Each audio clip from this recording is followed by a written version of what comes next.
Goeiedag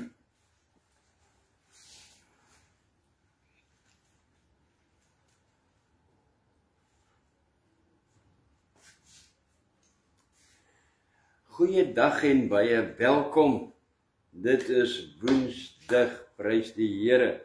Ons is besig met Openbaring. Ag, kyk net vir my daai kant of hy geconnect is.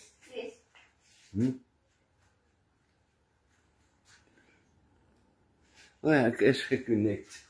Ek vra dit altyd en dan begin ek wonder, is ek geconnect? Maar hier is ons, prys die Here. Ons is by hoofstuk 15. Die vorige hoofstuk 14 was ook langer gewees, maar 15 sien ek is net 8 verse. Tjoef is ons deur hom. Vers 1. Kom ons begin dan by vers 1. Vers 1 lees. En ek het 'n ander teken in die hemel gesien. Groot en wonderlik, 7 engele met die 7 laaste plae, want daarmee is die grimmigheid van God volëindig. Amen. Daarso, ek het 7 engele gesien. Nou, ek het 'n prentjie, daar is 'n mooi prentjie, dink ek, van hulle, en hulle het, hierso is 7 bakke, bakplae. Nou hierdie bakplae is die laaste en dit is regtig plae, soos wat daar in Egipte was. Wat weet ek nog, ek het iets anders te ook gesê het, omtrent dit, laat ek net hierdie versie sien.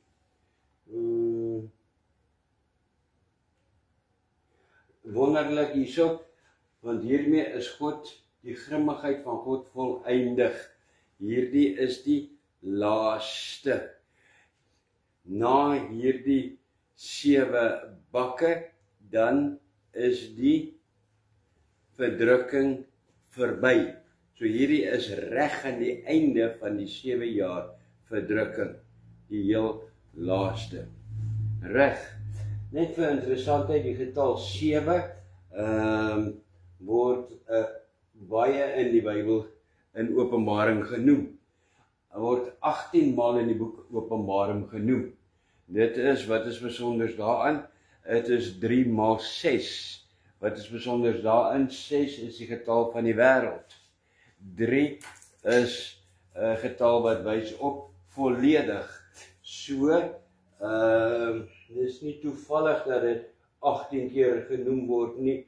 Dit beteken, dit is 'n aanduiding dat alles wat in die boek Openbaring gebeur, volledig en finaal vir die wêreld is. Dit is die einde volledig en finaal van die wêreld. En dit eindig ook dan met 'n 7, wat dit die 18de 7 maak. Net vir interessantheid. Niks daaromtrent gaan jou enige iets in jou redding doen nie. Net vir interessantheid. Vers 2. Vers 2 lees dan. En ek het gesien iets soos 'n see van glas, gemeng met vuur, en die oorwinnaar oor die dier en sy beeld en oor sy teken, oor die getal van sy naam, het ek by die see van glas sien staan, met sieters van God. Amen. Prentjie van dit wat daar geskryf staan, daar is 'n goeie prent daarvan. Iets soos 'n see van glas. Nie werklike see van glas nie, maar iets soos 'n see van glas. So die see van glas is iets waarmee Johannes iets voorstel. Wie is hierdie? Hulle wat die dier en sy beeld en sy teken en die getal van sy naam oorwin het. Dit is die mense wat gedurende die verdrukking, die 7 jaar, gered is. So ja, soos wat ek reg in die begin gesê het, toe ons begin het omtrent met hierdie reeks, daar gaan mense, toe ons daar by die wegraping was, het ek daarvan gepraat, daar gaan wel mense wees wat na die wegraping gered gaan word, maar dit gaan uiters moeilik wees onder vervolging en al hierdie goed. Moet nie daarop, hoe sê ons, moenie daarop wagen dat jy het gaan maak in daai tyd nie. Dit gaan alles behalwe maklik wees. Maar hierdie is die mense wat Satan in daardie tyd oorwin het. Hulle staan by hierdie iets soos 'n see van glas.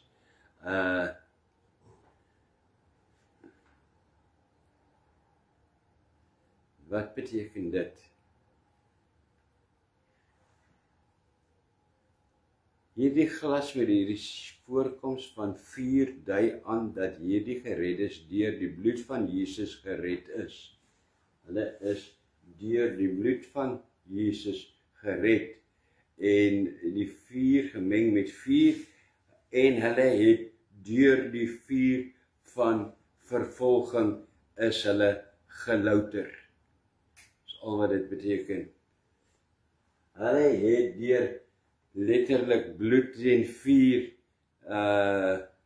letterlik en figuurlik deur bloed en vuur het hulle daar geland, is hulle gered. Right, kom waar is ons nou? En dan het hulle sieters van God geontvang, we gaan allemaal musikante wees, nee, dit is nie regtig ook nie, wat as jy gaan kyk wat die oorspronklike teks sê, dan dui dit eerder daarop, dat hulle die vermoë, almal wat in die hemel ontvang is, met die regwaping en hier na die wegraping, almal het die vermoë om God te aanbid, om hom te loof en hom te prys. Dit is die sieters. Vers 3. Kom ons kyk na vers 3. En hulle het die lied gesing van Moses, die diensknegt van God, en die lied van die lam, en gesê, groot en wonderlik is u werke, Here God almagtig, regverdig en waaragtig, is u weer, o koning van die heiliges. Daardie groot en wonderlik van daar af, dit is 'n goeie kombinasie van die lied van die lam en die lied van Moses. Wat is die lied van Moses? Word dit maar so genoem, of is daar regtig so iets? Ja, daar is 'n lied van Moses, bekend in die Bybel. Dit is in Exodus 15 vers 1 tot 21. Daarso, die lied van Moses wat hulle gesing het toe hulle uit Egipte uitgekom het, toe hulle daar bevry is, hulle oorwinning daarso gehad het oor die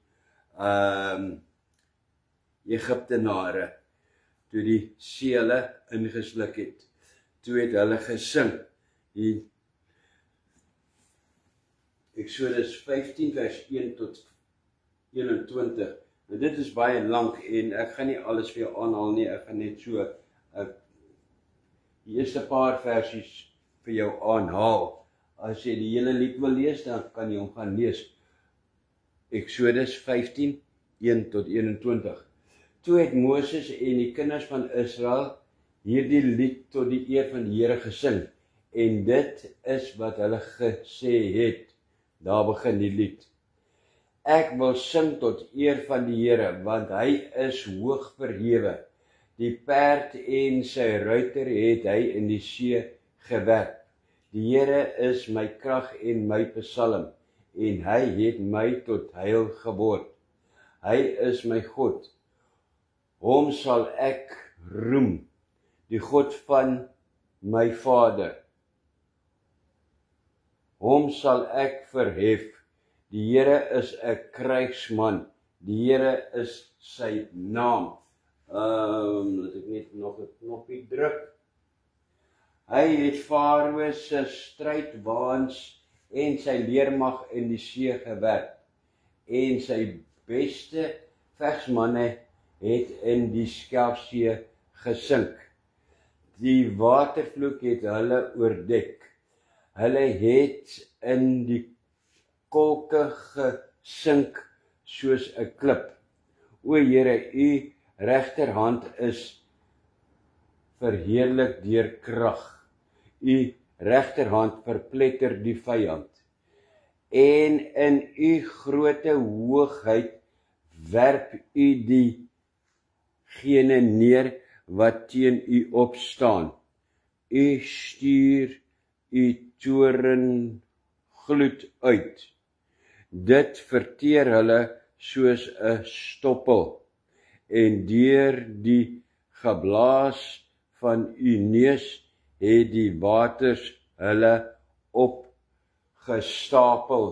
Die strome het bly staan soos 'n wal. Die watervloede het styf geword in die hart van die see. Die vyand het gesê, ek sal agtervolg, inhaal, byt, verdeel, my begeerte sal versadig word van hulle. Ek sal my swaard trek, my hand sal hulle uitroei. U het aan u asem geblaas. Die see het hulle oordek, soos lood het hulle gesink in die geweldige waters. O Here, wie is soos u onder die kode? Wie is soos u verheerlik in die heiligheid? Gedig in roemryke dade, een wat wonders doen. Amen. Dit is die helfte van die lied. Kragtige woorde en alles die waarheid. Wat ek net altyd wonder as ek dit lees, en ek wonder hoe het die wysie gegaan van die lied. Dit is al wat my altyd aan die wonder het. Dan word daar gepraat die lied van die lam. Die lied van die lam is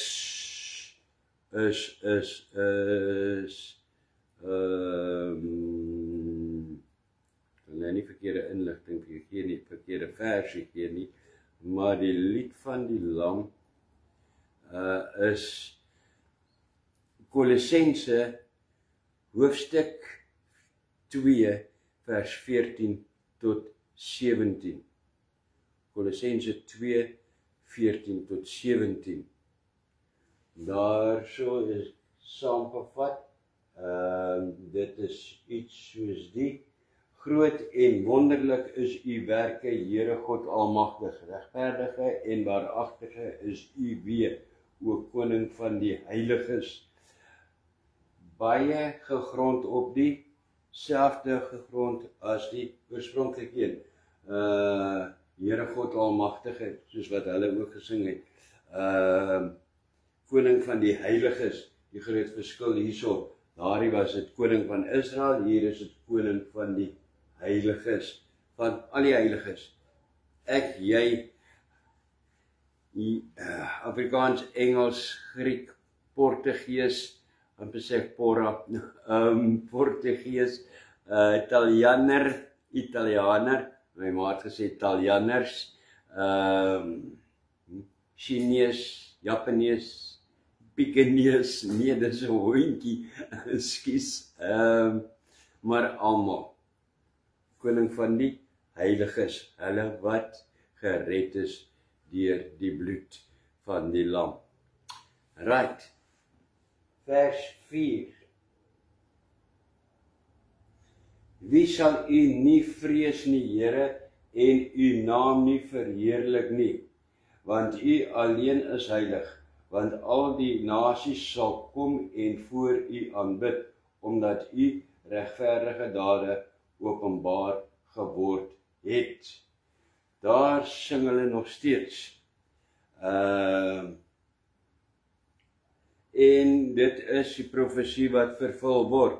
Hierdie vers verwys eintlik maar na die 1000 jaar heerskappy van Jesus en die heiliges op die aarde.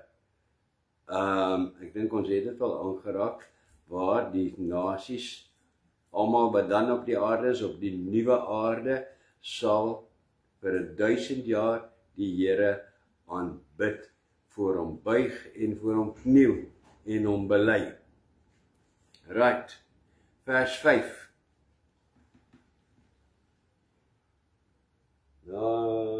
Sy knoppie, vers 5. En na hierdie het ek gesien en kyk, die tempel van die tent van die getuienis in die hemel is geopen. Het ek 'n prentjie vir so iets? Ja, daar is 'n prentjie.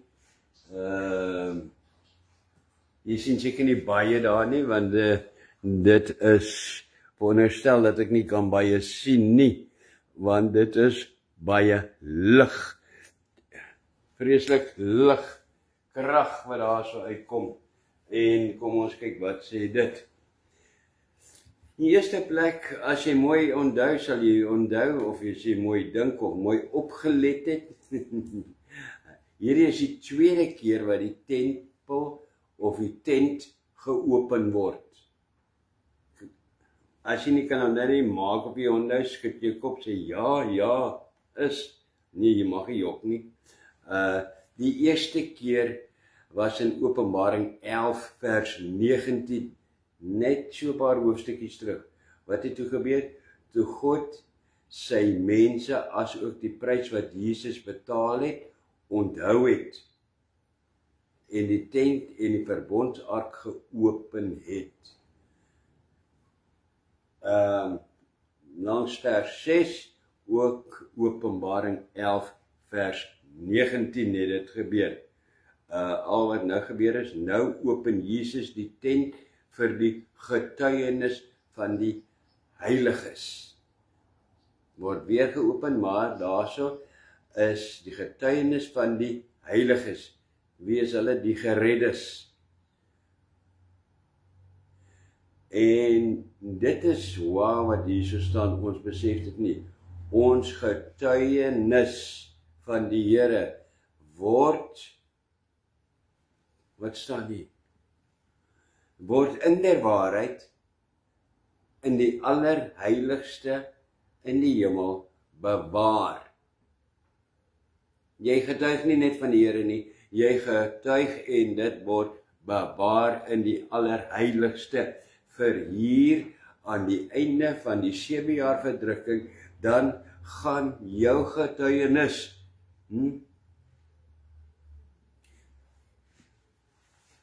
tent word opgemaak, dan kom jou getuienis uit.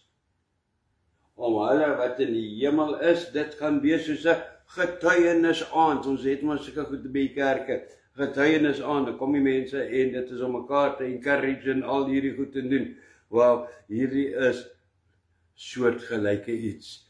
Daarso word die tent oopgemaak en die getuienisse van die heiliges kom uit, word voorgelees. Wow.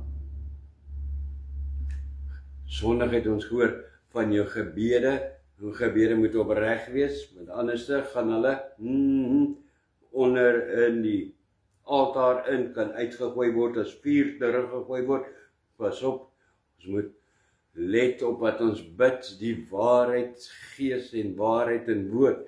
Hierso is dit, dit wat ons getuig, waarvan ons lewens getuig, wat ons by die Here vir ons gedoen het, en hoeveel keer doen die Here groot en wonderlike dinge vir ons en dade, en dan sê ons niks van nie.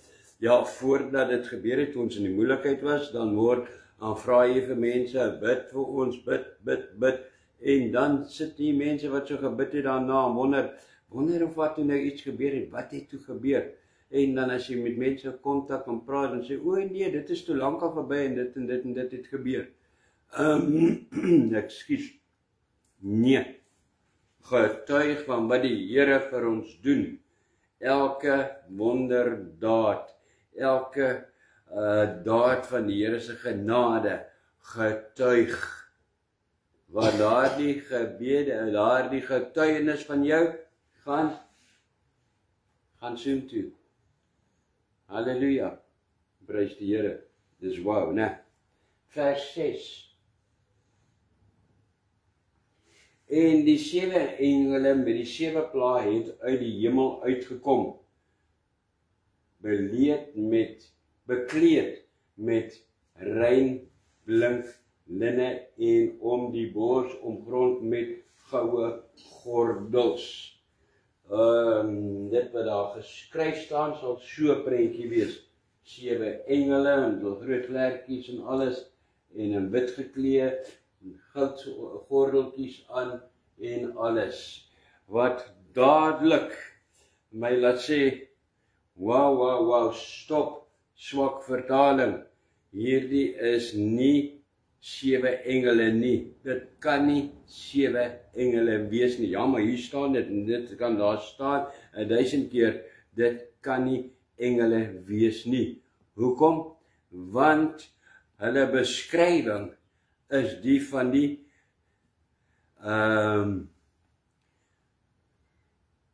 mense in die hemel wat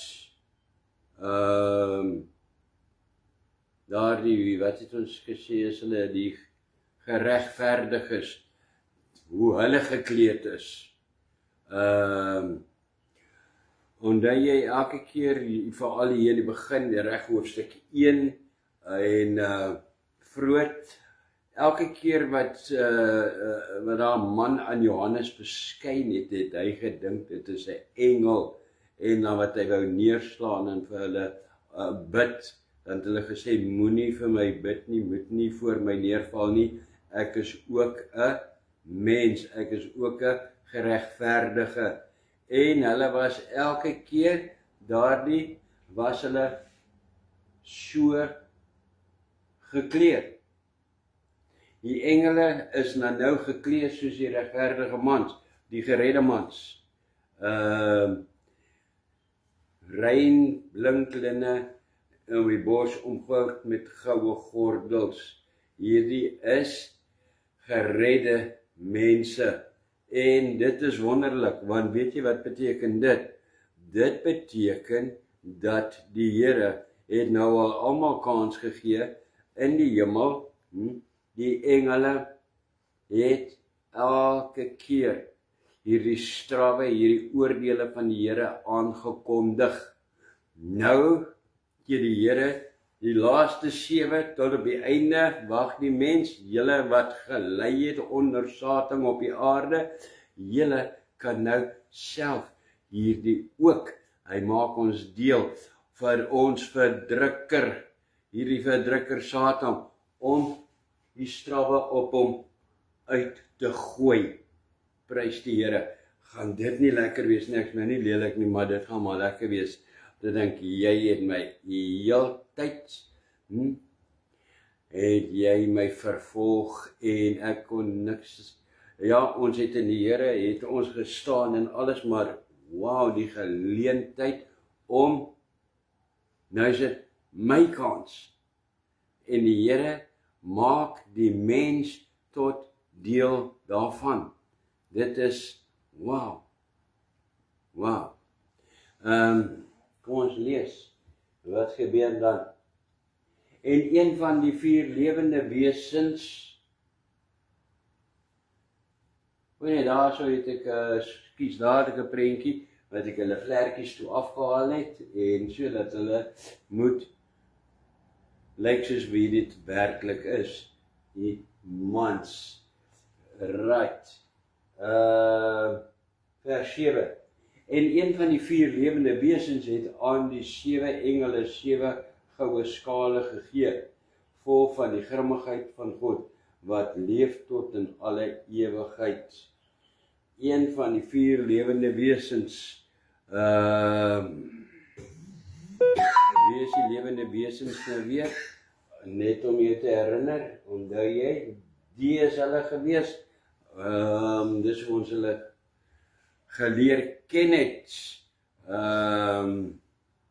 Vroeër, daarso was in Matteus word Jesus beskryf as die leeu, en Matteus, Markus word Jesus beskryf as die lam, die kalf wat geoffer word, met ander woorde die dienaar, in Lukas as die volkome mens wat sterwe, en in Johannes as die arend wat, hoe vlieg 'n arend, hy vlieg maar so en dan val hy so af, wat na die hemel, uit die hemel uit neergedaal het na die aarde, en dan skiet hy weer op, en ook weer teruggegaan het na die hemel toe. Dan sê hy, so, vanuit die een van die evangelies, die 4 lewende wesens, word hulle dan hierdie bakke gegee, wat op die aarde uitgegooi moet word. Wat hierdie ook beteken is, dat hoekom kom hulle, die 4 lewende wesens nou weer hier in die prentjie in, want dit is deur die 4 evangelies se blye boodskap van redding, het hierdie heiliges wat nou die geleentheid kry om vanuit hulle heiligheid uit in die hemel op te tree, tot redding gekom het. Daarom word die 4 lewende wesens, die 4 evangelies weer hier genoem.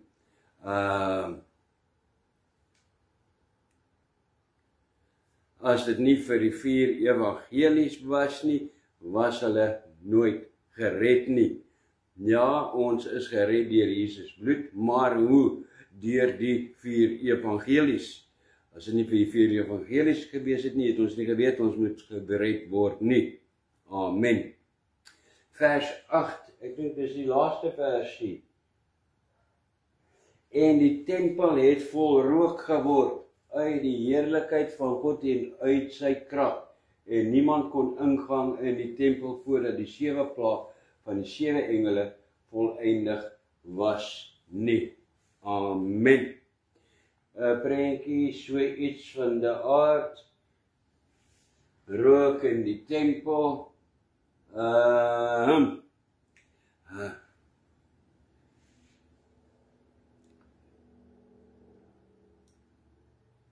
die rook het die tempel het vol rook geword, en hierdie het 7 werklike plae is aan hulle gegee. Die oorspronklike teks bevestig dit met die woorde plagai,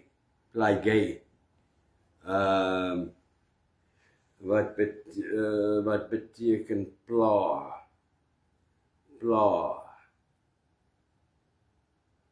Al wat dit gebeur is, die hemel maak toe en niks kan in en niks kan uit, totdat hierdie laaste deel van die verdrukking verby is nie. Dit is verskriklik. Dit is halleluja, prys die Here, ai, dit is kwaai hier, wat hier nou gebeur, dis nou, kry vir jou Satan, ja, so het ek ook gevoel, maar, weet jy, verskriklik moet dit wees vir hulle, wat op die aarde oor is. Wat het gebeur met hulle? Hulle het 7 jaar hier op die aarde gewees, vir 7 jaar was hulle beproef en gestraf, en deur Satan en sy demone, wat, omdat jy rondgevlieg het, soos sprinkane, hulle gepynig het, 5 maande lank, daar was aardbewings, daar was vloede, daar was allerhande goed op die aarde gewees, en hier, nou dat hulle dink, dit is verby op die aarde, Weereens het hulle nie geleer nie, en hulle raak alweer te groot vir hulle skoene teenoor die Here hier op die aarde, en die Here laat dit dan nou eindig met 7 plaag. Plaag wat so verskriklik was, soos wat dit was in Egipte. Hy Egiptenare het gehuil. Die mense op die aarde gaan huil. Julle het vir 7 jaar Satan gesien wat hy kan doen, hoe hy julle straf. Nou is dit hoe die Here julle kan straf hier op die aarde. En dan begin in vers 16 die 7 plaag. Net soos in Egipte, water wat in bloed verander. Maar, okay, kom ons stop daar. En dit is hoofstuk 15. Dankie Here. Ja, dit is verwoed, my gunsteling woord, verwoed, wat daar op die aarde, wat hier op die aarde gaan gebeur, en verskriklik. Maar die Here, halleluja, prys die Here maak hierdie knape, wie is dit? Waar is hy prentjie? Daar is hy. Maak die mens, die geredde mens, geklee in wit, omgord in goue bande. Die Here maak die mens op die einde, hulle wat gelei het onder Satan, en wat gered is, wat staande gebly het, Satan weerstaan het. Die Here maak hulle deel van sy straf, sy strawwe, en gee die mens die geleentheid op die einde om ook straffe oor Satan te bring. Amen. Dit is hoofstuk 15 saamgevat in 3 sinnetjies. Nou wonder ek, hoekom het ek so lank gepraat as ek alles in 3 sinnetjies kon sê? Ja, toe maar, dis net ekker. Wag. En dit is dit. Dankie Here. Ek bid nie gewoonlik op die einde van hierdie uitsendings nie. Ek sê tot volgende keer, want dit hou nog aan en aan, maar ek wil vandag graag sê, kom ek sluit die oë saam met my, en ek sê, Vader in Jesus naam dankie. Dankie dat U ons nie net red in U genade nie. Dankie vir die offer van Jesus. Maar Here, hoe ongelooflik is dit? Hoe onbeskryflik dat U ons deel maak van U strawwe. So U maak ons nie net deel van U wonders en U tekens en U vrug hier op die aarde nou nie. U maak ons deel van U almag en die krag ook later in die hemel. Ons dankie, ons loof U en ons prys U. U is werklik wonderbaar. Amen en amen. Tot volgende keer wat Sondag is, dan is dit hoofstuk 16, die 7 plaag begin. Tot dan, seën vir jou en die Here se vrede.